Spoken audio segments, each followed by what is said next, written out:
Hi, everyone. Just to ask if we could take our seats, we'll get started shortly.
Welcome, everyone.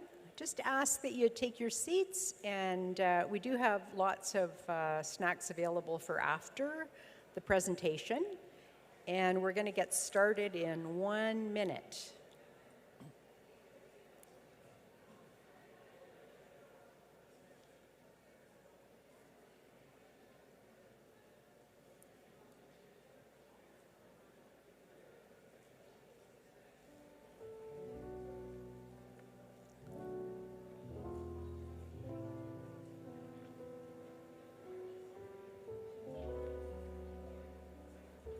Thank you.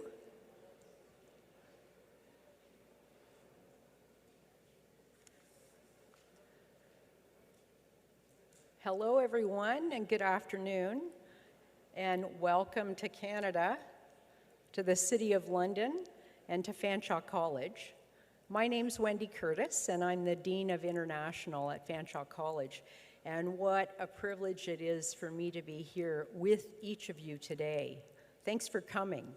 Just before we get started and dive into some of our activities, we have a special treat. You may see yourself in this treat. Over the past few days, we've invited you to capture your journey from your home countries to Fanshawe College. And you've responded incredibly. Thank you for that. With over 60 videos coming from 18 different countries. We've compiled these into a singular, inspiring video that showcases the courage, excitement, and hopes that have led you here today. Please don't worry if your clip doesn't appear in this video. All 60 clips will be featured later today on our social media channels. So, without further ado, today's stars, that's you. Let's watch Journey to Fanshawe, where every story matters.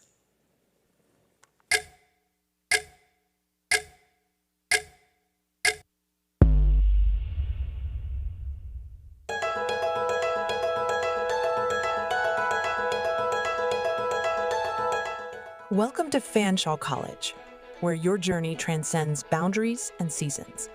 As you arrive in Canada's winter, greeted by the sparkling snow of January 2024, you embark on an adventure not just in education, but in life.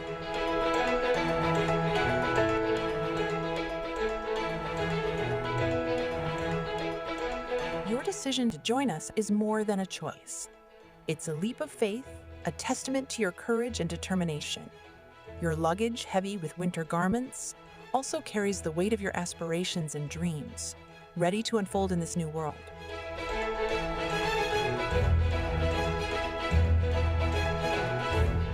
Saying farewell to your loved ones, you traveled across skies and continents. Each snowflake that falls in Canada mirrors the uniqueness of your journey, a journey marked not just by the miles you've traveled, but by the resilience and strength within you.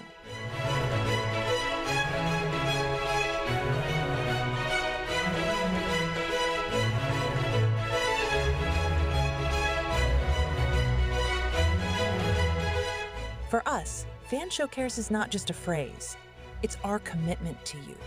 In this land of opportunity, you're not just a student, you're part of a community, a family.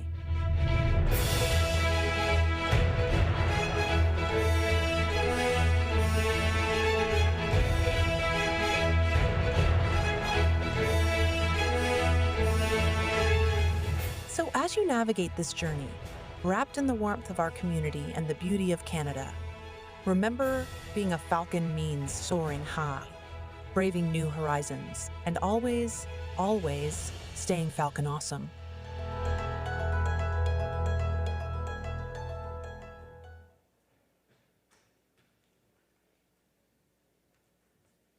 Did you see yourselves?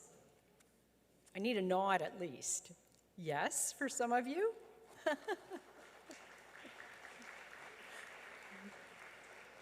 Well done, you.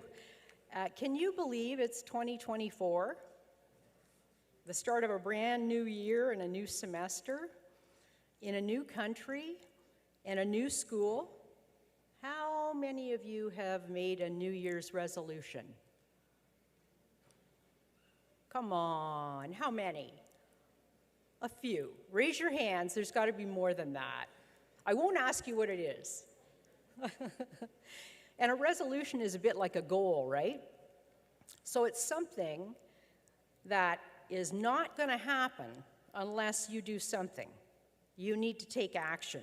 And really, look at this. The possibilities are infinite at this stage. How many had coming to Fanshawe on your New Year's resolution list? How many of you had that as a goal? Yes. Yes. I certainly made my own New Year's resolution, although, and I have had some goals. One of them was certainly coming to Fanshawe, but that was a few years ago for me. So here's what you can count on. You can count on Fanshawe, and most importantly, you can count on yourself to achieve that goal, that resolution. You're wise. Listen to that inner wisdom that brought you here in the first place on your first step of this journey. And I mentioned to some of you, you know it's okay to be scared, right? It means you're doing something really, really brave. You're taking those very measured steps to achieving your goal, and that can result in living, learning, and succeeding in your career here, we hope, or wherever you choose to take your skills in the world as a Fanshawe College graduate and alumni. You know, bravery comes from within. You have that. And today, we look to some of those that inspire us. Please meet and welcome Fanshawe's president, Peter Devlin.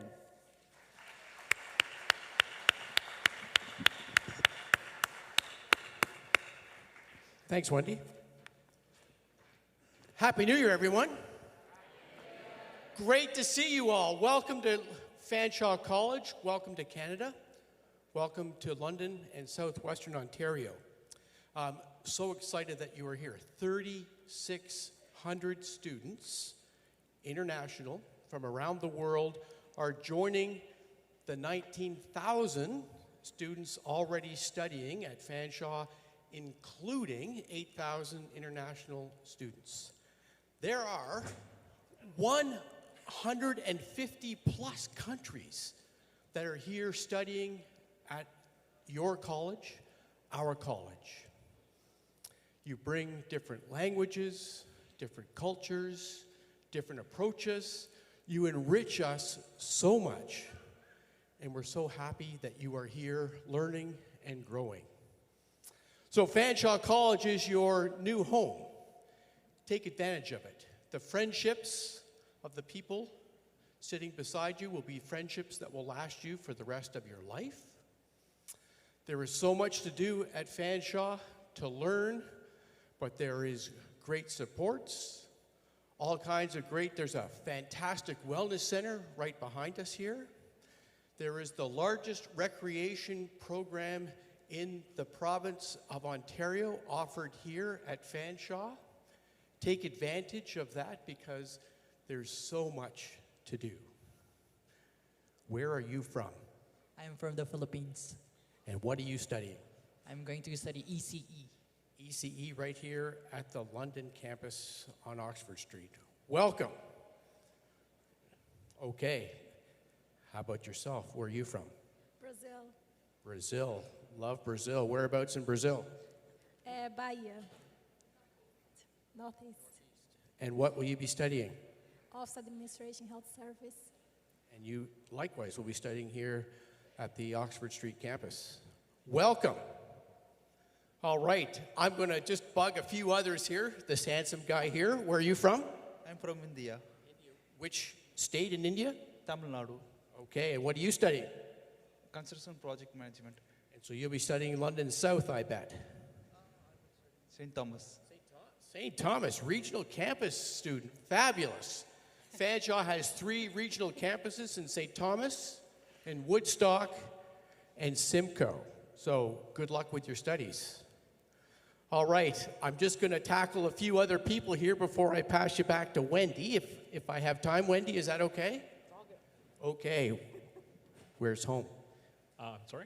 Where are you from? I'm from the Philippines. Philippines. And what are you studying? Motive power technician. Ah, okay, over at Zed Building. Okay, have you been there yet? And what do you think? It's a good building, yeah. It's actually quite large, larger than expected. But there's some cool stuff there to learn on. So are you a car guy, a truck guy, a tractor guy? What kind of guy are you? I'm more of a car guy. Car guy, perfect. All right, welcome. I hope your travels went well. From the Philippines? Did you know each other before you came? I bet you're friends forever. You will be, for sure. Where's home?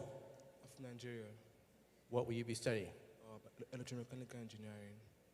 Terrific. Welcome. Travels went A-okay? Are these friends from... Okay. Did you know each other before you came? No. More friends for life. Amazing. Welcome. I hope that your studies go great. Wendy, thank you for allowing me the opportunity to welcome everybody here. Super excited that you are all here, learning amongst all of us at Fanshawe College. Super happy. Take advantage of all that the college has to offer, all that London has to offer, all that everything, including your friends here. Learn, grow, and prosper at Fanshawe College.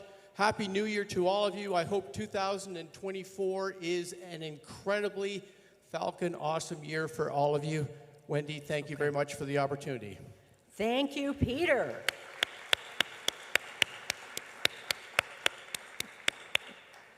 So, ladies and gentlemen, Fanshawe's president, Peter Devlin, thanks for being here. Really appreciate it. Now, the City of London, you'll see on your agenda, has the community's interests at heart, and it's represented by elected officials. It's my pleasure to introduce you to an invaluable community partner and counselor for the City of London, Peter Cuddy.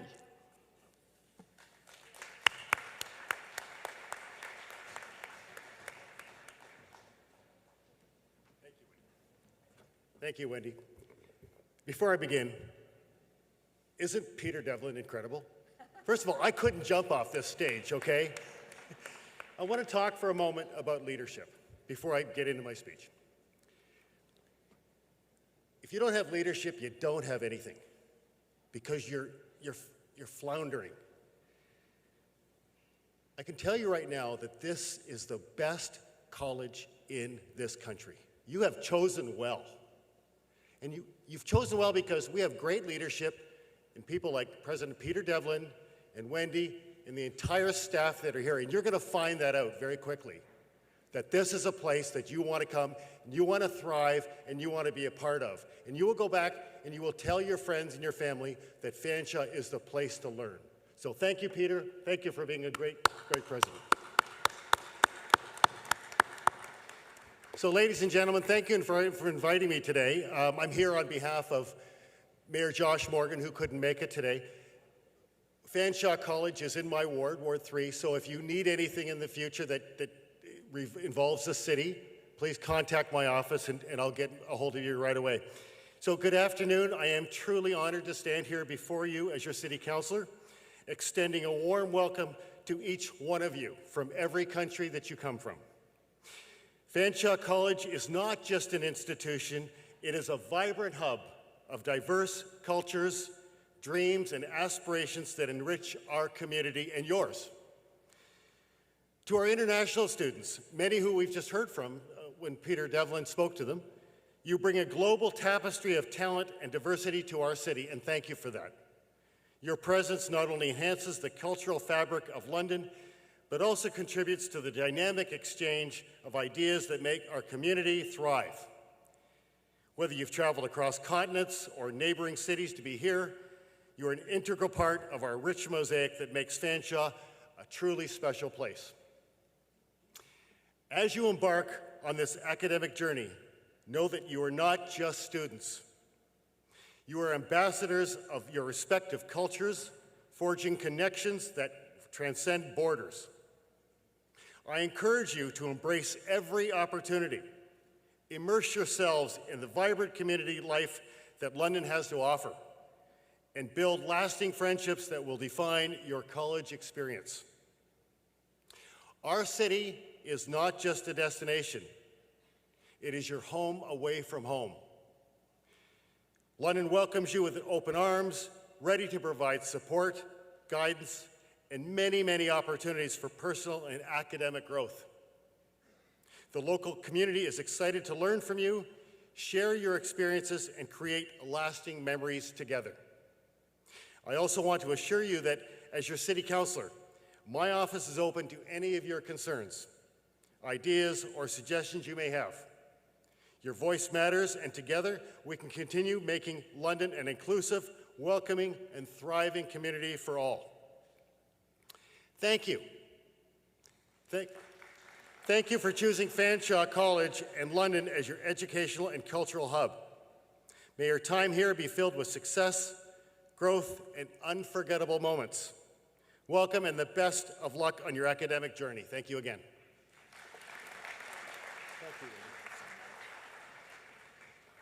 Thank you so much, Peter.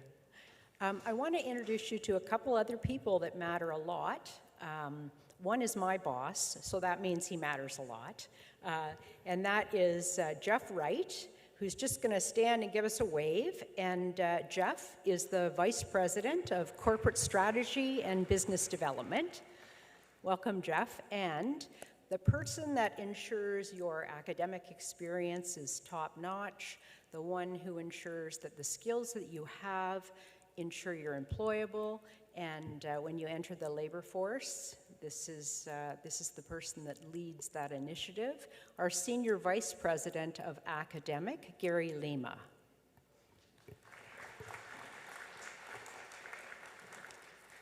Thanks, Jeff. Thanks, Gary. And now, I'm pleased to invite Lionel LaRoche to join us.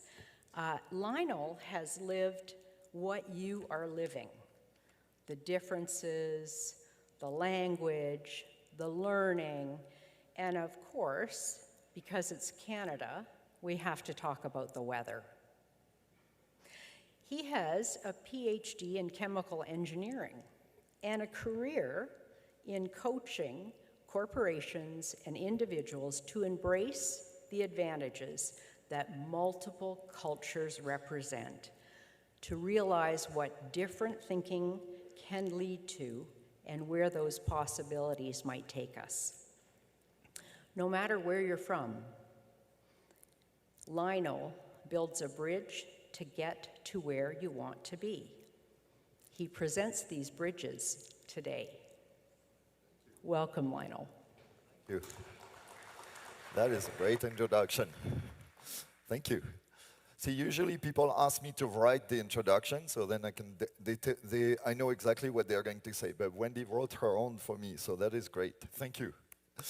So, can anybody guess where I'm from, based on my accent and my name? Anyone? So I'm from France. I grew up in France. I did my undergraduate studies in France, and then I left. I went to the US to do my PhD. I was an international student a long time ago, okay? And I've lived what you're going to live. Now, I'm going to ask you one very important question, and you'll see why that question is so important as my presentation progresses. How many of you know that you're going to stay in Canada upon graduation? You are going to immigrate. You're immigrating, in essence, to Canada. Please raise your hand. Hi, so I can see it. All right, good, okay. How many of you know that when you graduate, you're going back home? Okay, please raise your hand. A lot fewer, okay. How many of you don't know whether you're going to go back home or stay in Canada when you graduate? Please raise your hand. Oh, that's the vast majority. So, one of the key messages I want to leave with you, for that third group, the first thing you need to do is figure out whether you're going to stay or go back. Why is that? Because the way you're going to need to structure your studies will be different. Who you network with will need to be different, okay? What courses, when you have choices in courses, you'll have to choose different kinds of courses. So this is what I'm going to talk to you about. The fundamental point is this. Canada has a different way of operating than your home country, pretty much whichever country you come from. Because does anybody come from Scandinavian countries? Like, you know, Sweden, Norway, Finland, Denmark, Iceland. Did I miss it? No, I don't think I missed it. Norway, no, nobody, okay? So all of us, including myself, come from countries that are significantly more hierarchical than Canada is. Back home, the boss is the boss is the boss. Which part don't you understand? Okay? So what does it mean? What it means is now you're in an egalitarian country. So when you chose to come to Fanshawe, I will bet money on one thing. You knew it was going to be cold. Anybody didn't know Canada is cold and gets snow in the winter? No, you all knew that. There's a very good chance that most of you had a vague idea that Canada is more egalitarian than your home country, but you didn't know what that would mean in practice. That's one of the things you're going to learn during your education here. And one of the things you'll see is the emphasis on soft skills, and I'm going to come back to that point. Okay? Now, in essence, what you're going to live through is this. I took this picture at the entrance of the airport in Stockholm. In case you can't read it, it says, whenever you cross a border, the game will be the same, but the rules will be different. This is what you're going to go through. The game will be the same. You're here to study. You're here to get a degree. That does not change. What you need to do in order to get your degree, obviously, you still need to get good grades. But how you're going to be graded will be different. There will be differences in particularly around teamwork and stuff like that. And that is something you're going to need to learn. So this is really an important element, okay? It's a different world. Fundamentally, we all have a mental model of how the world works. And what you're going to realize through your studies here is that the mental model that the average Canadian has of how the world works does not match yours. And so in order to be successful during your studies, and even more so if you're going to stay, is learn that mental model. Because if you don't understand it, then it's very difficult to be considered as effective in that new environment. Okay? So key points I'd like everybody to remember are these. Okay? Canada is more different from your home country than you probably thought when you signed up on the dotted line, and that you probably think right now. Okay? That element is really important. Now, you all knew about winter, okay? I know winter is really exciting the first time you see snow. I still remember doing a workshop at PricewaterhouseCoopers. I had people, expatriates from all over the world, and it started to snow during the workshop, and I lost all of them. They were all looking at the window because they had never seen snow before. Or I should say 80% of them had never seen snow before, okay? You will see that the excitement of snow does not last that long. Okay? I still remember this friend of mine from Argentina, he told me, when I arrived in Canada, that's when I realized that snow is a four-letter word. For those of you who know what a four-letter word means in English, okay? In other words, an insult, all right? So another important point is you will have to go through a lot of adaptation. I can tell you I went through a lot of adaptation, and I'm going to talk to you about a little bit about that. You will have to learn skills which you didn't need to know back home, okay? How to get your car out of a ditch when it's, like knee-high in the snow. You don't need that in the Philippines or in Nigeria. Here, you might actually use that skill. okay? CAA is a very helpful thing, okay? But you're going to learn skills related to how to do your job, and those will really matter here, hopefully back home for those of you who are going to go back. So I've been doing as you heard, my education is engineering. I have a PhD in chemical engineering. I worked as an engineer for 8 years in Canada. And 25 years ago, I left engineering and I became a consultant in this field. So I've been doing this kind of work all over the world. I mean, I've presented in 24 countries by now. And in particular, I have presented in many postgraduate programs, like, you know, master's degree, PhD, colleges, undergraduate programs, and so on. And invariably, when I present to people, like initially I would present to students when they were about to graduate about how to look for a job in Canada. And people would say things like, oh, I wish I had known this when I arrived. I wish somebody had told me this when I arrived at the university or at the college. So today, what I'm going to tell you is what all these people told me wish they knew when they arrived. Okay? Now, I only have 1 hour, so I'm going to have to compress it quite a bit. Okay? I will give you really the highlights, but I want you to know that there's a lot more than this. It is something that you will need to study further on your own. It's part of your curriculum. It's just not written. That's all. So what do you need to learn? Well, there's one really important element.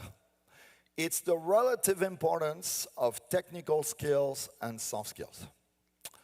So I'm an engineer. I speak using diagrams. For me, like if I have a good diagram, it means a lot to me. I feel like, okay, I got it. So we're going to look at technical skills and soft skills.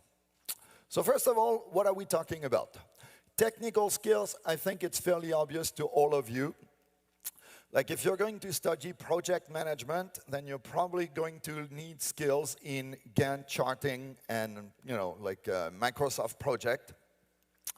If you're going to be a mechanic, you're going to learn things around mechanical engineering. If you're going to be in hospitality, you're probably going to need to learn, well, I don't even know what you learn in hospitality because I've never done that. Okay? But there are things that you will learn explicitly as part of your program. That's the technical skills. Soft skills, what do I mean by that? So I'm going to define soft skills as the combination of 3 sets of skills. The first one is the ability to interact effectively with other people. So what kind of skills will come into play in that category? Well, it's going to be communication. It's going to be, remember Peter Devlin, no, sorry, not Devlin, Peter Cody talked about leadership, okay? That will fall into that category. Teamwork will fall in that category. Negotiation, conflict resolution, presentation skills, all that will go into managing interactions. The second category of skills that I'm going to lump into soft skills is your ability to manage yourself. What will you need to manage about yourself over the next period while you're doing your degree at Fanshawe? Anyone? What do you think you're going to need to manage? Can anybody think about it? Time, yes, very important. What else? Finances, money, yes, absolutely. What else? Sorry? Self-discipline. So yes, there will be 2, I'll be a bit more specific. There will be 2 things that come under this self-discipline label. The first one is you're going to need to manage your emotions. Has anybody heard of emotional intelligence? Yes? That's going to be very important in your program. Why is that? Well, when you have emotional responses, you'll need to make sure that these emotional responses are in line with what other people expect in that particular situation. And if I take the example of, I think somebody was from Brazil, Colombia, chances are you're going to show more emotion than the average Canadian expects in a particular situation. On the flip side, if anybody is coming from East Asia, okay, like I'm thinking of China, Korea, or Japan or Taiwan, there's a good chance that you may show less emotion than the average Canadian expects in a particular situation. Okay? So, emotional intelligence will be a really important skill. The other very important skill you're going to need to manage, not skill, but the other important characteristic or attribute you're going to need to manage about yourself is your motivation. I can promise you something. Somewhere around March, April, probably half of you will be wondering, why did I think it was such a good idea to go to London? Okay? Why is that? Well, it snows once more.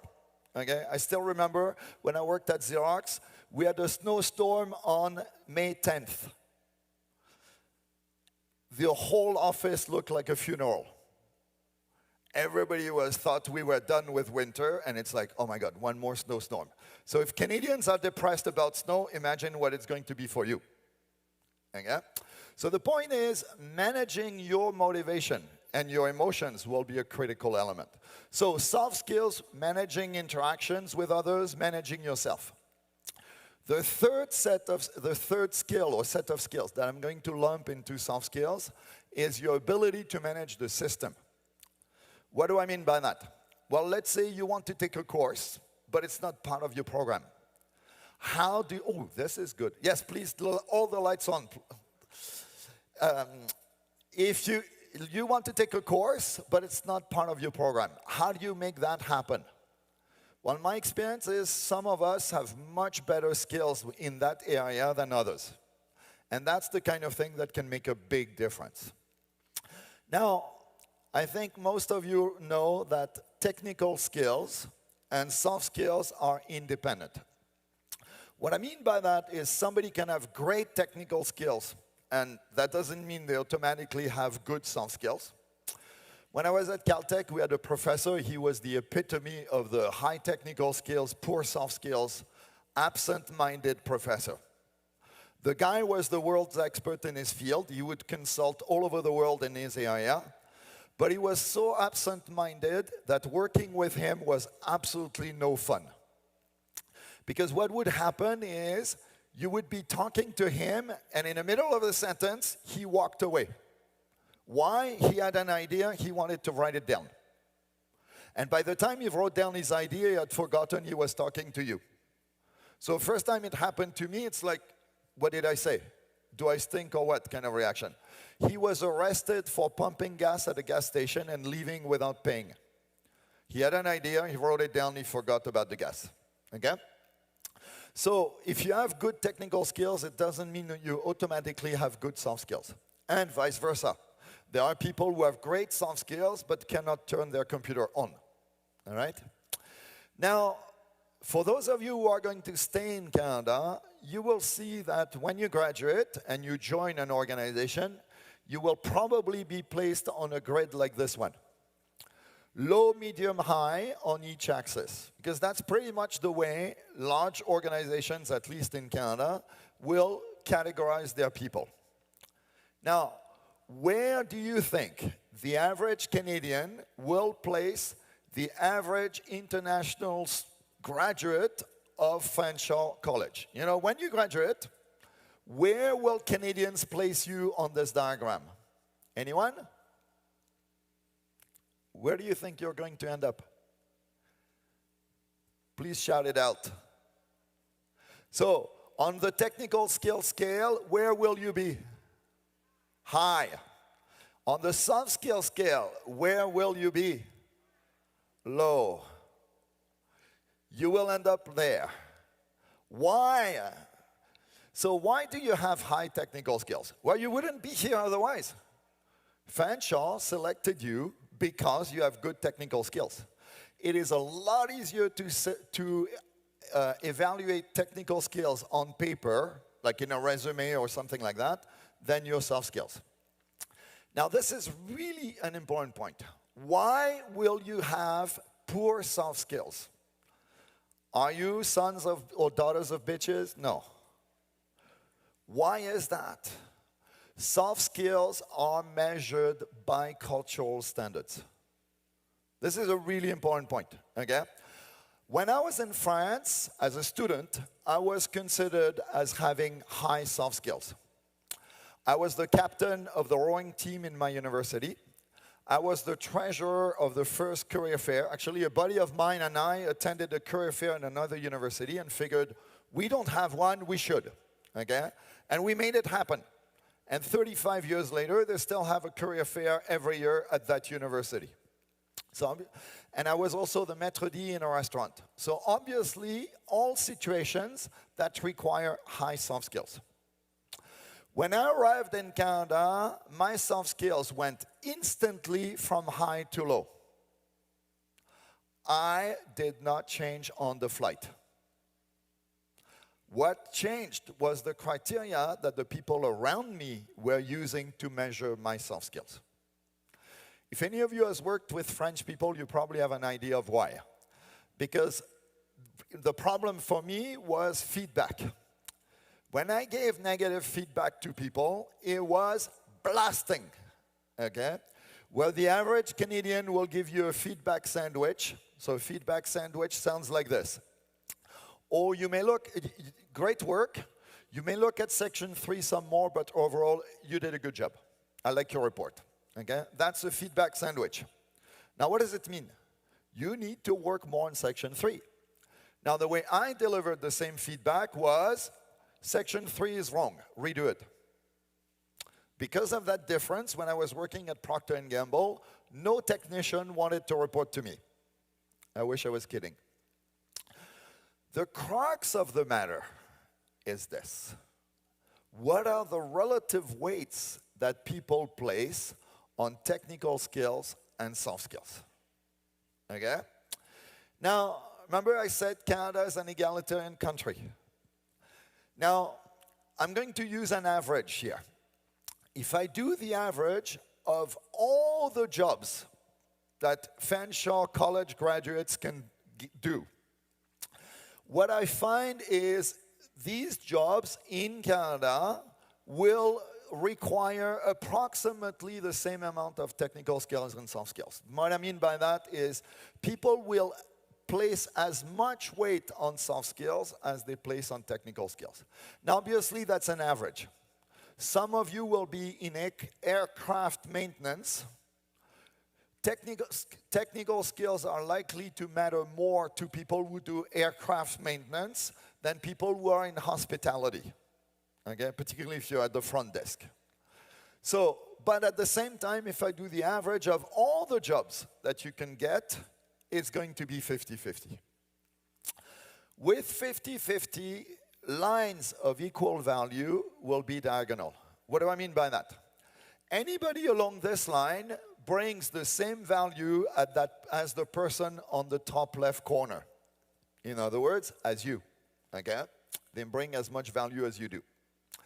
Now, what is the situation back home? Remember I said we all come from hierarchical cultures. And I say we because France is definitely a hierarchical culture, okay? So, in hierarchical cultures, what are the relative weights that people place on technical skills and soft skills? Well, there's going to be way more weight on the technical skills back home, okay? Think about how important it was to graduate from the best high school or the best program, okay? Think about how important grades were to you and ranking. How many of you were ranked when you were in high school or university? Anyone? I mean, that is very common in hierarchical cultures, okay? So what does it mean? In our home countries, technical skills matter way more than soft skills. So I'll illustrate the difference between Canada and our home countries with a couple of anecdotes. So for example, one technical skills where you're likely to do way better than the average Canadian is mathematics. Okay? I still remember one situation. So at one point, I was talking to a Chinese lady she was a banking officer at Scotiabank. We were discussing a mortgage. And in the conversation, we were talking about 79 plus 53. And I blurted out the answer, 132. And she looked at me and she went, "You didn't grow up here." I said, "No, how do you know that?" She said, "The average Canadian will take their cell phone out in order to add 79 and 53. I tested it with my kids. She's right. Okay? My kids are about your age. When I ask them to add 79 and 53, first reflex, cell phone. All right? So your technical skills are likely to be higher than the technical skills of your co-workers, of your the students in your class, okay? Those who grew up here. On the other hand, your soft skills are likely to be behind. There's one soft skill in particular where the difference is really striking. It's presentations. That soft skill is really important in Canada, okay? So you can measure the importance of a soft skill in a culture by looking at the age at which kids start learning that soft skill. So at what age did you make your first public presentation? So when I've asked rooms full of international students, if I ask all of you, then that's going to be a little bit challenging. So I'm just, how many of you did your first public presentation in high school? Yeah, please raise your hand, okay? How many of you did your first public presentation in after high school, college or university? Please raise your hand. Okay? How many of you have never made a presentation yet? By presentation, I'm talking about you had to choose the subject, do the research, prepare the presentation, and present. How many of you have not done a presentation yet? Some of you, okay? All right. So I'll take my own example. My first public presentation was in grade 9. I stood in front of the class before, but I recited things by heart. Now in France, we recite Molière's plays, poems, and multiplication tables all the time. But the first time I had to choose a subject, do the research, prepare the presentation, and present was in grade 9. I was married to a Chinese lady for 10 years. Her first public presentation was defending her undergraduate thesis. In other words, she was 22 by the time she made her first public presentation. Now, does any of you at what age the average Canadian kid will make his or her first public presentation? Or can you guess? It's going to be between 3 and 5 years old. It's called show and tell. Show and tell in Canadian schools looks like this. When you're so remember you're you're not even in school, you're in kindergarten, okay? The teacher, or ECE actually I should say, okay, will say to a kid, tomorrow I want you to bring a toy, a picture, your doll, your favorite action figure, your blankie, whatever, something that is really important to you, and I want you to explain to the class why this thing is important to you.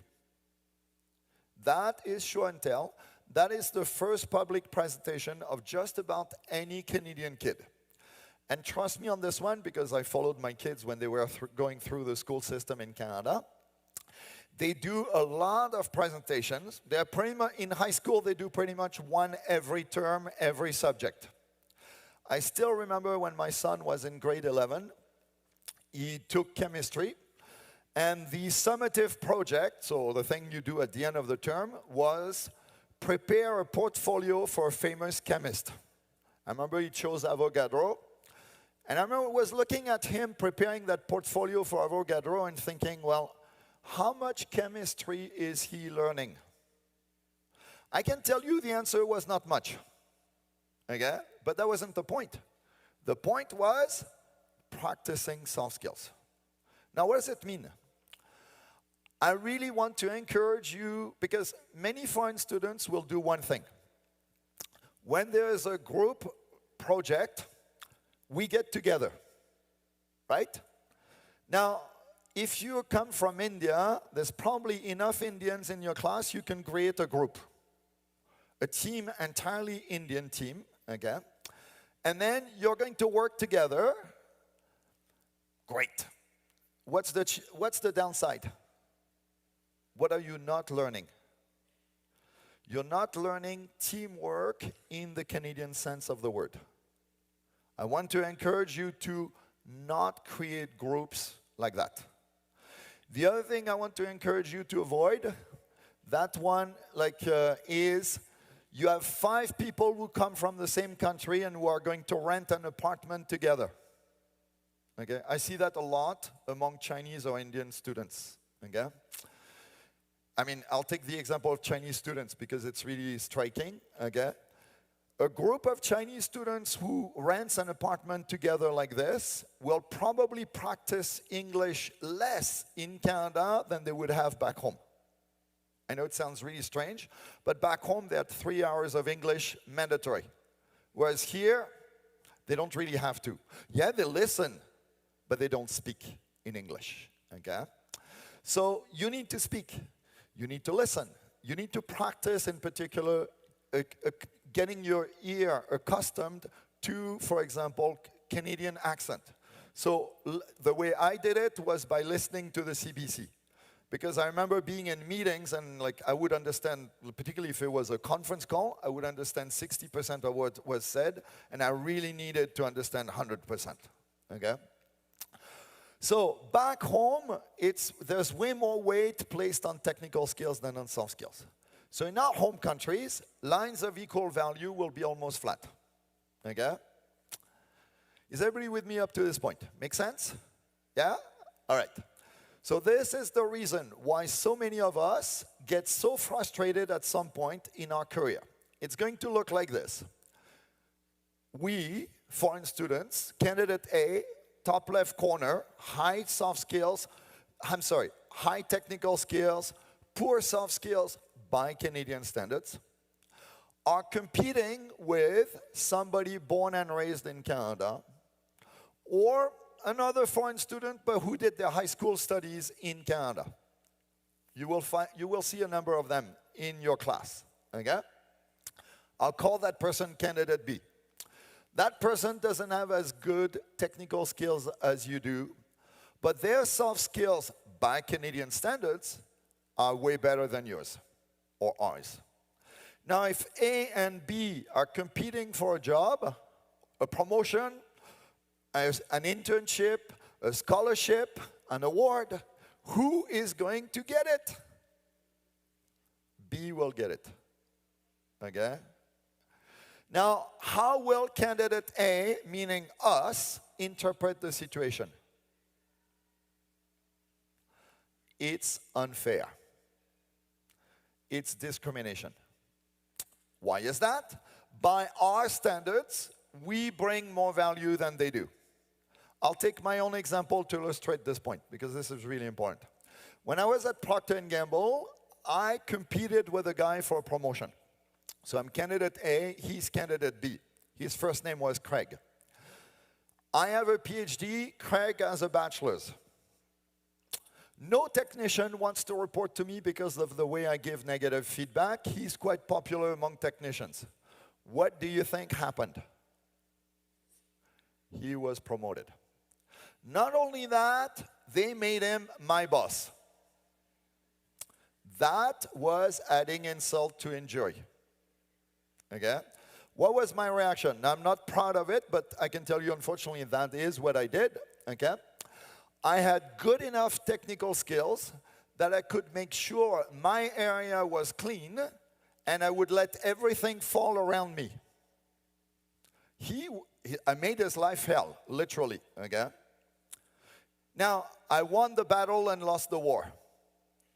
Because what did I demonstrate to our management? Lionel is not a team player, okay? So this is an important element, all right? So I would like everybody to remember 3 important things, okay, from this diagram. Number 1, soft skills are measured by cultural standards. So even if you had good soft skills by your home country standards, you have to learn what good soft skills looks like by Canadian standards. Number two, soft skills matter more in Canada than back home. And number three, you really need to understand how your performance will be measured. In particular, you need to listen to your professors. How do they evaluate your performance? You're going to get a participation grade here, which you may not have experienced in the past, okay? I want to encourage those of you, like particularly one group of students that often experiences challenges with participation grades is people coming from East Asia. So I'm talking about Vietnam, the Philippines, like Indonesia, Korea, Japan, China, Taiwan, so on. Like, you need to speak up. You need to participate in class because otherwise that participation grade will be low, okay? Now, what happens next? Okay, so we didn't get the job, the promotion, the internship, the scholarship, the award we were trying to get. Somebody else got it. We think it's unfair. What do we do? Now, there's two very common reactions of international students in that situation. The first one is, well, clearly my technical skills don't cut it, so I'm going to go and increase that. I have seen a lot of people, they had a bachelor's, they figure, okay, it's clearly it's not enough, I'll go get a master's, okay? The reality is they're working on the wrong issue. Their technical skills are totally fine. What they need is better soft skills by Canadian standards. So they don't need another master's degree or a master's degree. What they need is Toastmasters. How many of you have never heard of Toastmasters? Anyone? Yeah. So Toastmasters is something that I want all of you to consider doing at least for 1 year. Maybe not right now, but at some point. For those of you who are going to stay in Canada, you want to join a Toastmasters club. Toastmasters is a club where you practice making public presentation, the Canadian way, okay? And it will really help you a lot in your career. So, identify whether you need, which soft skills you'll need to work on. Ask your counselors in particular about that, okay? And then work on them. The other reaction that the average candidate A will have is complain. Now, who does the average foreign student complain to first? The first people we are going to complain to are other students who come from the same country we come from. So, if I'm from Nigeria, there's enough people from Nigeria at Fanshawe College that I will probably form a close-knit group with other Nigerians. When I have a problem, I didn't get that scholarship I think I deserve, I talk to my Nigerian friends, and what do? They validate my interpretation. You're right, it's discrimination. I'm talking from first-hand experience, because when I was at Xerox, I experienced this, okay? I ran into a lot of difficulties with teamwork, because being a good team player by French standards is not the same thing as being a good team player by Canadian standards, and there's actually a number of situations where they go like completely opposite. So every time I ran into difficulties about teamwork, my first reaction at Xerox was, go talk to Danielle. There was another French lady who had joined Xerox 10 years before me. So every time I ran into problems, straight beeline to Danielle. And the conversation between Danielle and I invariably went like this. First, we agreed Canadians have no clue how to work in teams. Then we agreed that, well, I'm here, I'm going to have to adapt. So she gave me advice. The more I followed her advice, the worse my situation became. Why? Because her advice was rooted in French culture. I'm sure it would have worked beautifully well, really well in France, but it was the wrong thing to do here. My situation changed completely when I started to take advice from Canadians. Their advice made no sense to me initially, but it worked. Big difference. Is everybody with me on this one? Okay? So our first reaction when things are not working is we're going to go talk to other students who come from the same country we come from. For those of you who come from countries where there's a lot of students coming from the same country, you won't have any problem with that. If you come from Rwanda, there's a good chance you may not find enough Rwandans to create a group. So you're going to widen the perimeter, okay? Rwandans and Burundians are really good friends in Canada. I can tell you, I've never seen the European Union work much better than in Canada. Okay? French and Germans really get along very well here. All right? So you'll find people, and they will validate your interpretation of the situation. And unfortunately, it's probably incorrect in that case. So what do I want everybody to remember? What do I want you to do? So one of the biggest soft skills in Canada is taking initiative. You want to try and find a solution. In particular, when you go and ask for help from Canadians, one, be specific about what you're trying to do, what kind of help you need, okay? Because if you go to a Canadian and you say, what should I do? They're going to answer whatever you think is best, okay? They can't answer that question, all right? I'll give you a very concrete example. I was doing workshops for a bank called CIBC in Canada. And I knew that, people in banks usually wear suit and tie, but it was the IT department. So I wanted to make sure, do they wear suit and tie like people in the bank, or do they wear kind of more like the kind of clothing that IT people wear? So I asked the HR person, I said, what should I wear? Our answer was, whatever you think is best. I realized I didn't phrase the question well enough, so I came back and then I asked her, okay, what percentage of the audience will be wearing suit and tie? Her answer, 100%. What do you think I need to wear? I think it's obvious now. Is everybody with me on that particular one, okay? So if you want help from Canadians, number one, you need to ask a specific question, not an open-ended question. The other thing you need to do is make it clear you've done your homework. Me, in particular, I looked on the website and I can't figure it out. Here's what I found, but it still does not answer my question. That is having done completed staff work. And this is a really important element of moving into this, orientating yourself within the system. Another really important point is this: academic integrity. Fundamentally, don't try to cheat. Okay, I'm going to put it very bluntly, all right? Now, you will see that because it's egalitarian, Canada will give you far more opportunities, okay? I will always remember, when I was at Caltech, exams were given to us like this. It was a piece of paper folded in half, stapled in the middle. The professor said, this is a closed book 4-hour exam. Bring it back on Monday. What did he mean? What he meant is, at some point between today and Monday, you need to block 4 hours in your schedule. You can work in the library, you can work in your room, you can work wherever you want, but you can't access books or you can't talk to anyone else. I'm not going to monitor you. You self-monitor. When I heard that, I thought, oh my God, the opportunities for cheating are endless here. Okay? Yes, but there's a catch.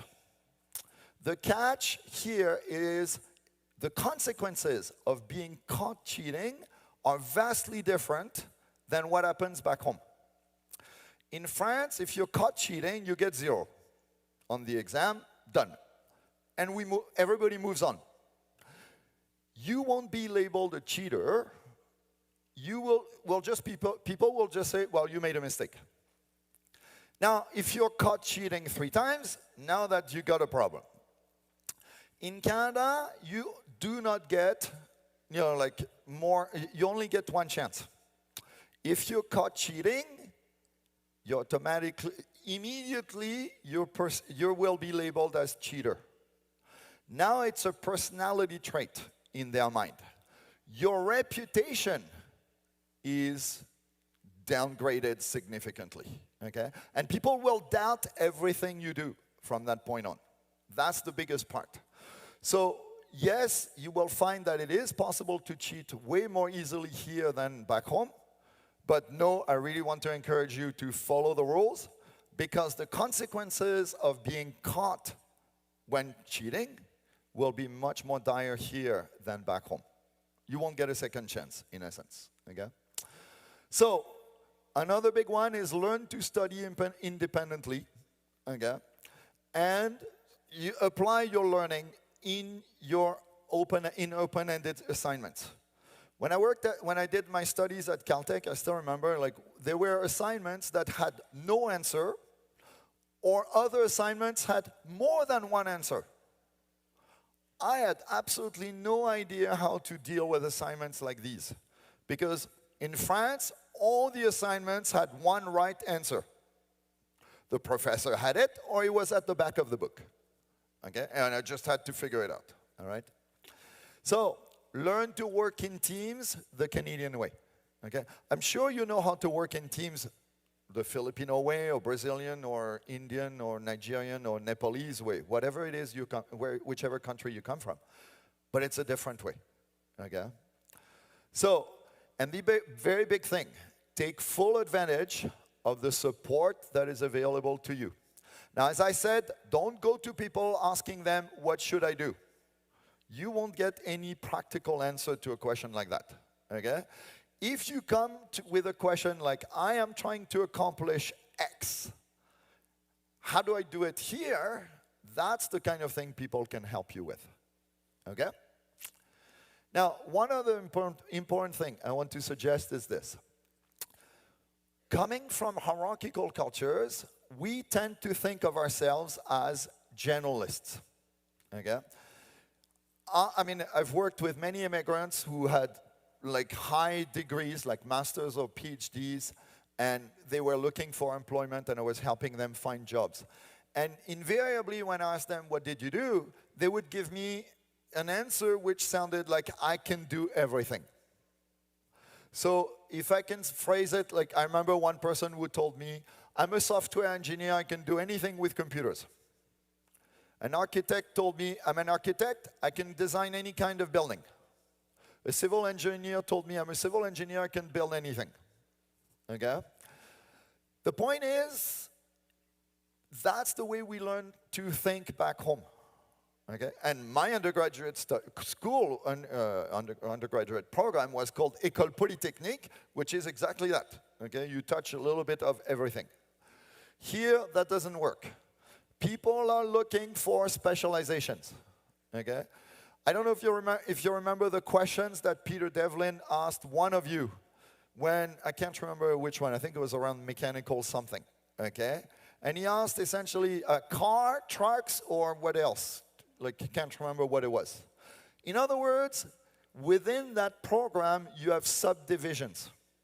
In hospitality, are you going to be working in a chain hotel or a boutique hotel?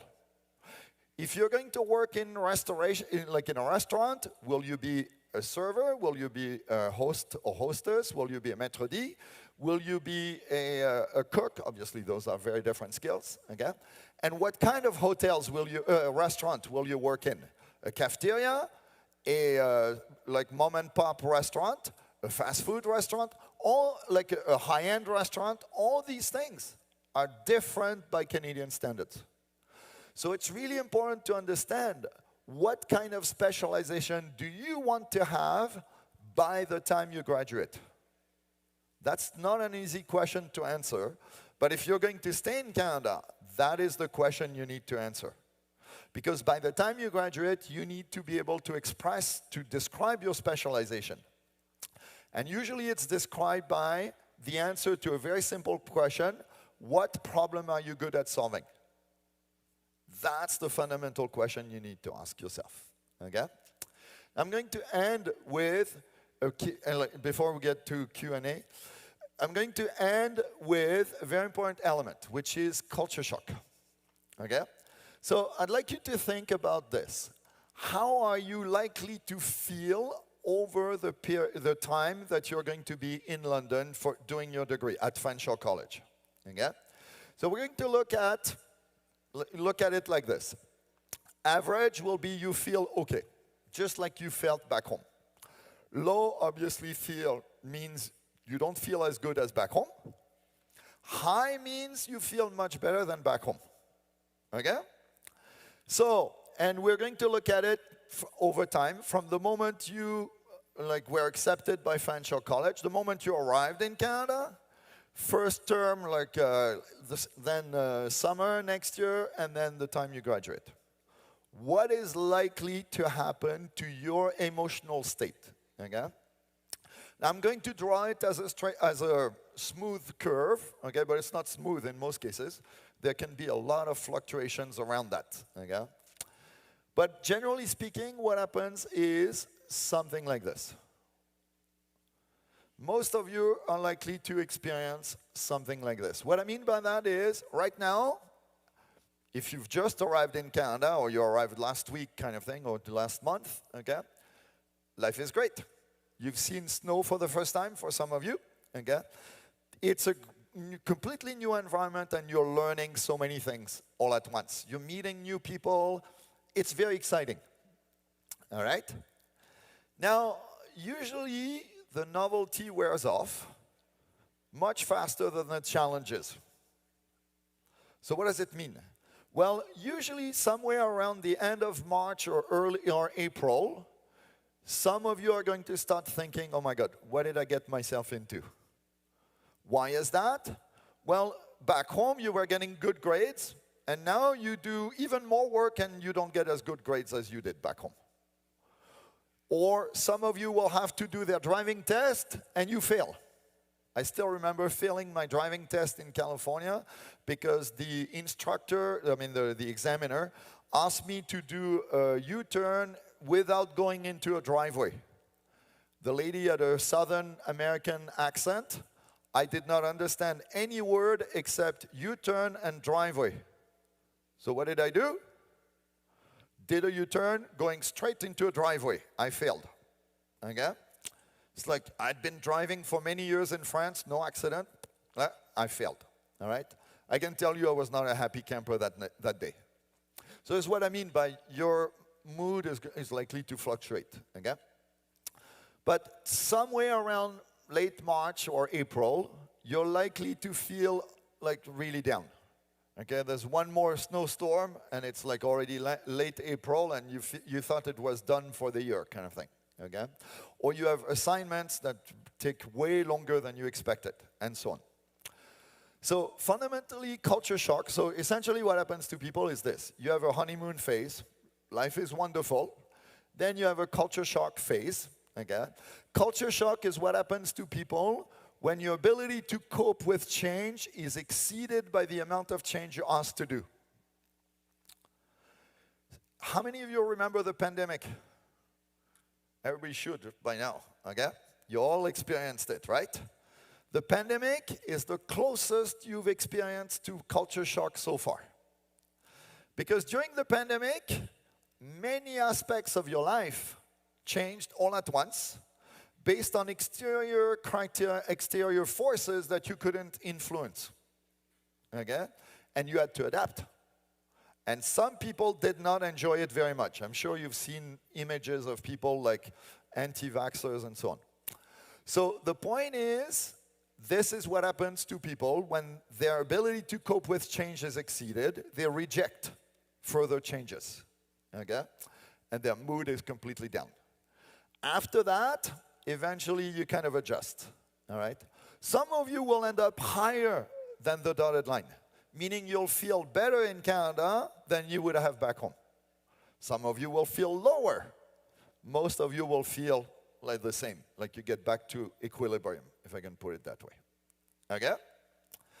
So that's what I wanted to cover, and I wanted to leave some time for Q&A because I did a similar presentation back on September 1st, and we had lots of questions, so we tried to squeeze the presentation a bit more. if we can have the lights in the room, that would be very helpful. And if anybody has questions, we have microphones where somebody will come to you. So if you have a question, please raise your hand. Okay. Questions or comments? Anyone? Yes. All right. Now we can all see one another. That's really helpful. Questions? Anyone? Yeah, go ahead.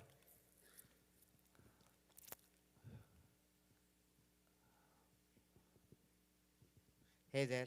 I have been practicing soft skills since a long time now, but I think that I am not as good as you. So I really want to try my best on that stage. So what should I do to increase? You mean if you want to do presentations? Yeah, kind of. Yeah. Okay. So the best thing, number one thing is, so there's a number of things you can do. Take courses. There are courses on how to make presentations. Join Toastmasters. Okay? Read books on presentations. Now, keep in mind one very important thing when you read those books. These books are most of them will be written by Americans, by American authors for American audiences. So you may have to adapt it to the audience that you're trying to present to. I'll give you a simple example. Most presentation courses will tell you you got to start with a joke. That is you're guaranteed to flop miserably if you do that in Germany or in France. Okay? Not that they don't like jokes, but you don't lead with a joke. Okay? And then the last thing is practice. So in particular, one of the pieces of advice I will give all foreign students, not just people who want to present, is if you're going to stay in Canada, present. Okay? When you have a team that's going to be formed to work on a project, and we have somebody born and raised in Canada and a foreign student working together, very often foreign students will say, hey, why don't you present? Because your English is better, you'll do a better job. Okay? We'll get a better grade, hopefully. Okay? Not guaranteed, but hopefully. Okay? This is great, but this is short-term gain for long-term pain. Why is that? You're not practicing. This is the environment to practice presentations. Because here, professors are used to working with foreign students. When you get a job in Canada, there's a very good chance that the people around you have far less experience in working with people who are culturally different from them than professors and the staff of Fanshawe College. I mean, the professors and the staff, I was going to say they have no choice, right? Did you listen to the stats of that Peter gave us or Wendy gave us? 19,000 students. How many foreign students out of that? 8,000. So we're talking 40%. Okay? In this cohort, I don't know the number, but it's going to be quite high again. Okay? Fanshawe College is roughly, around numbers, 50% foreign students, 50% domestic. So if I'm a professor, what do you think I interact with? Lots of foreign students. Okay? Whereas I can tell you, anybody has watched My Big Fat Greek Wedding? Okay, homework. You all have to watch that movie. Okay? My Big Fat Greek Wedding. This is the story. The story is about a Greek lady, like she's second generation, with a Greek, and she marries actually the real story happened in Winnipeg, but in the movie they make it in Chicago so that it will appeal to American audiences. Okay? And his family has zero experience in dealing with cultural differences. Okay? Like, at some point, they confuse Greece with Armenia and Guatemala. So it's like, it gives you an idea of how clueless they are about that, okay? So here at the college, people are used to dealing with cultural differences. Outside, a lot less, okay? So practice here, okay? Great question. I hope that answers your question. Okay. Other questions or comments? Anyone? Please don't be shy, okay? I will say one thing. Because I'm French, I will tell you right like it is. And you're likely to understand. If you ask the average Canadian the same question, you may get a less concise and clear answer. So please don't hesitate, okay? This is a good opportunity. Go ahead. So you were talking about some soft skills that we need to upgrade. Yeah. So one is presentation, one is communication. What other soft skills that you would recommend? So the answer will depend on what are you trying to accomplish in your life. See, this is exactly the kind of Canadian answers you'll get when you ask an open-ended question. Okay? What do you want to do? So let me give you a concrete example. When you are looking for a job, you're going through your job search. Then the top 3 soft skills you'll need to work on will be 1, writing a good resume, 2, doing well during job interviews, and 3, networking, both in person and on LinkedIn and other tools like that. Okay? So these will be the top 3 soft skills when you are looking for a job. When you are on the job, let's say you got a job, now those soft skills will not be useful to you anymore. The top 3 soft skills you're going to need during your probation period will be 1, working well with your direct manager, 2, communicating well with everybody, and 3, working well in teams. So as you can see, those are very different sets of skills. So this is why my answer to you is, there is no, I've been asked on many occasions, give me the list of soft skills I need to learn.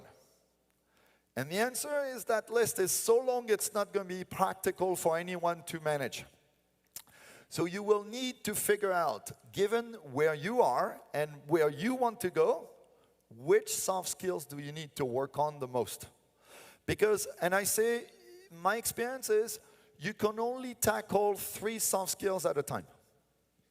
It's like trying to take too many courses.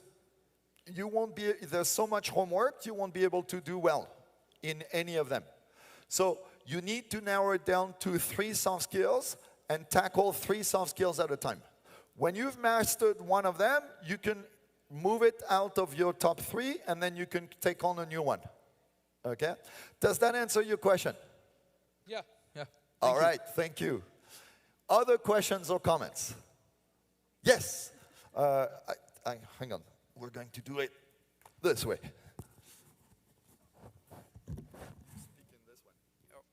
Hi. So I have a statement. So you are talking about the technical skills and soft skills, right?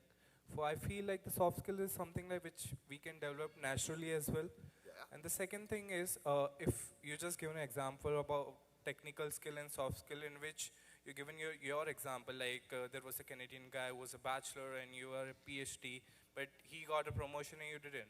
Yeah. So, after completing my studies here, if I have to bring food on my table, I need to get the promotions and everything. So how we can work on that? So great question, okay? So what can you do to get promotions, okay? You will see one thing, there's Canada being egalitarian, there's a lot fewer levels in organizations than back home. Okay? So what does it mean? Let me put it like this. Every manager in Canada will typically manage between 8 and 12 people. Whereas in India, you might have one manager for 3 or 4 people. So as a result, you end up with a much bigger pyramid, fundamentally, and way more levels. Okay? Canada is flat. So number one, there's a lot fewer managers, and there's fewer levels. Okay? So number one, you probably will get promotions a lot less often here than you would have back home. Okay? That's just a fact of life, because there's fewer levels and fewer managers. Number two, you will not get a promotion just based on your technical skills. Your technical skills need to be good enough, but the people you're going to manage need to want to work for you. And one of the biggest skills that managers need in Canada is not telling people how to do their job, but it's motivating them to work together. Something which is not as obvious as it looks, okay? Because Canada is an individualistic country. So you can definitely get promoted in a Canadian context, but you need to work on your soft skills. And getting good soft skills by Canadian standards, okay? Yeah, Canada is asking more on the soft skills. Now, Canada is asking less on the technical skills. What I mean by that is the manager is usually not the person who does the work the best. The manager is not the best technical expert, okay? I know it sounds really strange because back home that's what happens. Usually the best engineer becomes the engineering manager. The best accountant becomes the accounting manager, okay? That is not what happens here. If you're really good at your job, but people don't like working with you, you will become a technical expert. Okay? Now, you will still get promotions, but on the technical ladder, as they call it, not on the management ladder. So your salary will increase, but when you talk to your parents back home and they ask you how many people do you manage, nobody, or one person. Okay? That's not failure, that's actually success. You're moving up, but on a ladder that is usually not valued back home. Okay? So one of the aspects quite commonly is, when you immigrate, quite often one element in success is redefining progress. How do you measure progress in your life? Okay? I mean, when I arrived in North America, my idea of measuring progress was how many people report to me, right? How many of you think of that very spontaneously? The other one is your title. Am I a director, vice president, or something like this? Okay? My goal in life was to be a CEO in a large oil and gas company. Okay? Yeah, you've probably noticed that's not what happened. Okay? I'm not the CEO of a large oil and gas company. I changed over time the definition of my progress, or the way I measure my progress. Now I measure my progress by how many people can I influence. By that measure, I'm way more successful than if I had become a CEO of a large oil and gas company. Because I speak literally to probably like 100,000 people every year, okay, or every 2 years, all right? But nobody reports to me. Okay? By that measure, I'm a complete failure. So that's part of, in my experience, that's usually part of the process. Okay? So great question. As you can see, like it unpacks quite a bit. Other questions or comments? Anyone? Yes. You said earlier that teamwork is very important in Canada, and that the standards of teamwork here is different from teamwork back on our back countries. So what's the difference, or can you tell us? Great question. So here's the difference between teamwork in Canada. So this one is related to the sense of individualism. Do you see yourself as a self-contained entity, or do you see yourself as a member of a group? Most people in this room, I mean, because the countries that are as or more individualistic than Canada are pretty much the UK, the US, Australia, and New Zealand. That's it. Okay? The rest of the world is more collective. So unless you come from one of those 4 countries, chances are you have a more collective mindset than the average Canadian. So what does it mean? So teamwork, fundamentally, what is the definition of a team? A team is always a group of people who are trying to do one thing together, and they know they have to work together in order to achieve that objective. All right? That is the common definition. The part that is different is how do they organize themselves. In individualistic teams, and in Canadian teams, you will see that all the time, okay? The first question people will ask one another during the kickoff meeting, as they call it, the first meeting of the team, will be who is responsible for what. And you will see that Canadians spend a fair amount of time defining where is my responsibility, where does it end, where does yours start? Who is responsible for what? Okay? In collective cultures, a team is one for all for one. We all fail or we all succeed together. Okay? So the concept of my responsibility or your responsibility is just not nearly as specific as here. Okay? It's very striking when I work with people from Africa, for example. When I ask them who is responsible for what in your team, their response, we are responsible. If you go to a job interview in Canada and people ask you where you're responsible for and you say, we were responsible, immediately you failed the interview. Okay? Why? Because in Canada, you need to talk about what you individually were responsible. The best way of representing or visualizing the difference of teamwork is think of a large restaurant. So I'll use the example of Chinese restaurants because I've been to many of them. Okay? And I'll contrast that, what happens when you go to a Chinese restaurant, with what happens when you go to the average Canadian franchise restaurant. I'm not talking McDonald's or Burger King, I'm talking about sit-down restaurants. Okay?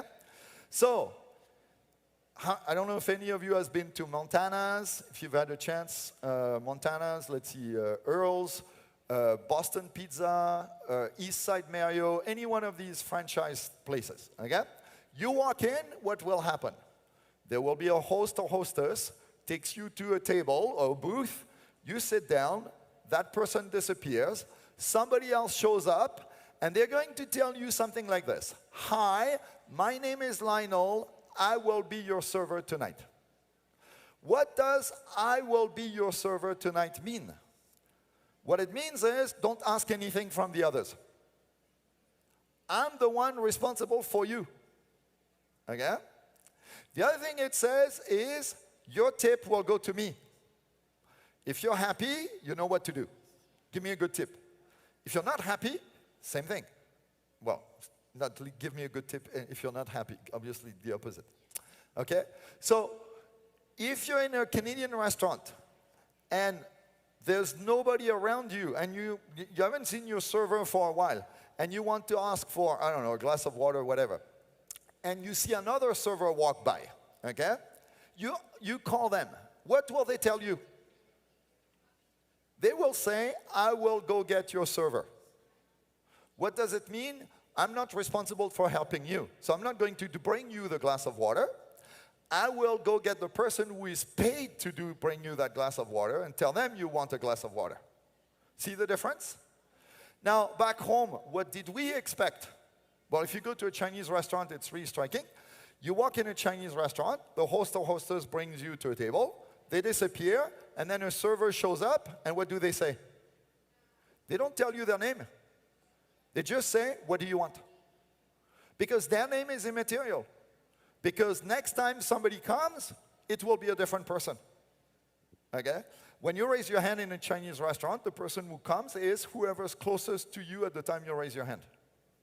So in a Chinese restaurant, the team is one for all for one. In a Canadian restaurant, I have my sections, my tables. That's what I take care of. So the challenge most of us run into, imagine I take a Chinese server, put them in a Canadian restaurant. What do you think happens? All the other servers will see that person as meddling into their affairs, okay? Trying to steal their tips. That person is trying to really help, but they will be perceived very negatively at that point. Okay? So, great question. Hope that answers your question. All right. Okay. How are we doing for time? I think it's about time to wrap it up. Okay. But Lionel, will you be hanging around to Of answer yes, more questions? yes. If anybody has questions, I will be around during right after this. So please don't hesitate. Come see me. Okay. I'll be more than happy to answer individual questions. I know sometimes some questions can be you don't want everybody to hear the question. So don't hesitate. Thank you so much, Lionel. Let's give him a round of applause, everybody. So thank you so much for coming to the International Welcome. Don't forget, program orientation is tomorrow. So where will you guys be tomorrow? I just gave you the answer. program orientation, right? Yes. I also am going to ask all of you to help me out here. So you were all given a hat when you first arrived, right? Could I please ask you to all put on your hat? And I'm going to also look for my colleague Priyank, who will help us to take the photo. I'm looking for a selfie here.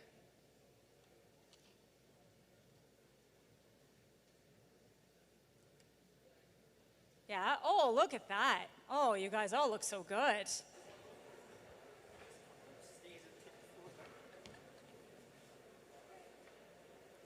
Excellent. All right, let's have Wendy and down in the front.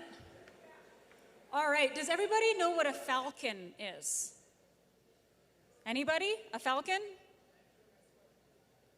Fanshawe mascot? Yeah. What kind of animal is it? Yes, so you can see them around the gym, right? So instead of saying cheese, so normally when we take a picture, we say cheese so that everybody smiles. We want everyone to say falcon awesome. All right? On the count of 3. 1, 2, 3. Falcon awesome. All right. Enjoy the rest of your day. We have some additional resources around the side of the gym. We have someone here from the City of London if you have questions around childcare. We have information on housing. We have career services for those of you who are looking to get a part-time job, as well as our Fanshawe Student Union and more Carrier Health Insurance, okay? So thank you so much for coming. Enjoy your toques.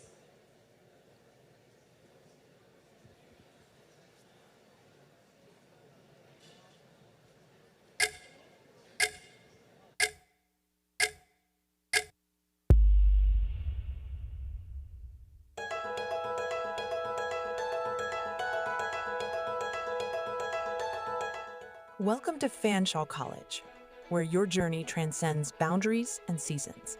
As you arrive in Canada's winter, greeted by the sparkling snow of January 2024, you embark on an adventure not just in education, but in life.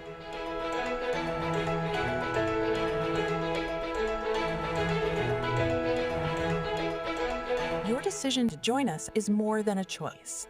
It's a leap of faith, a testament to your courage and determination. Your luggage, heavy with winter garments, also carries the weight of your aspirations and dreams, ready to unfold in this new world.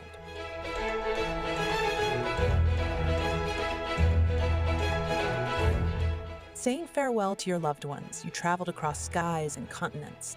Each snowflake that falls in Canada mirrors the uniqueness of your journey, a journey marked not just by the miles you've traveled, but by the resilience and strength within you.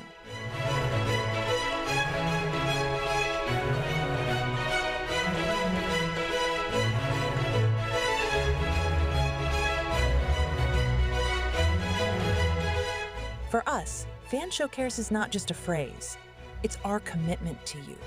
In this land of opportunity, you're not just a student, you're part of a community, a family.